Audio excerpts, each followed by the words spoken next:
feet suddenly left the ground, and my whole body floated in the air. My husband rushed in with 2 strong men, but even with all their strength, they could not pull me down. I did not move at all. Hours passed, and the doctor measured me again. I had risen a few more inches. My husband begged him to help me come down, but the doctor only tried to comfort us. He took my blood, said he would call in an expert, and told me to stay positive. I could not do anything on my own. Eating, using the bathroom, even sleeping. The next day, my head touched the ceiling. Fear filled me until the expert finally arrived. He measured the distance to the floor and said that in 10 weeks I would rise to 11,000 feet, and in 3 months I would cross the Kármán line into outer space. That meant I would die. At night, my husband smashed the floor of the 2nd story. I pressed against the ceiling, calling out to my daughter for help. She turned the faucet on full blast, blocking out my cries, refusing to face what was happening to me. Late that night, as she slept, I stared at her quietly through the broken floor. By morning, half of my body had risen upstairs. She begged to stay with me,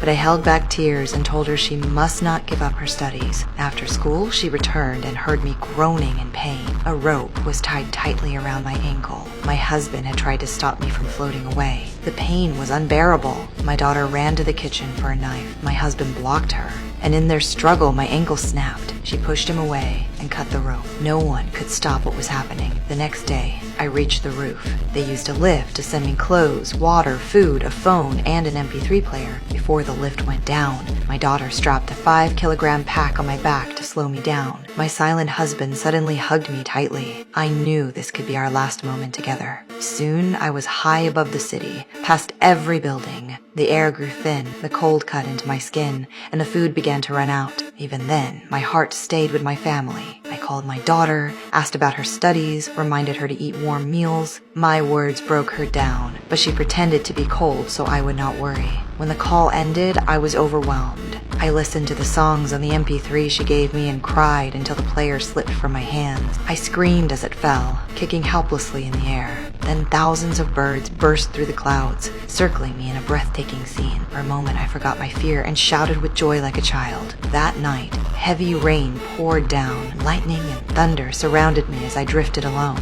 Soon, I rose above the storm, leaving the chaos behind. I removed my mask and called my husband. We had not spoken in so long. My daughter came to listen. I told her not to be discouraged by failure, to take care of her father, and that we would always love her. My husband begged me to put the mask back on before I ran out of air. The sun slowly rose. My body climbed faster and faster. In my final moment, I told him I loved him. Then I dropped the phone, crossed the Kármán line, and kept rising into the unknown.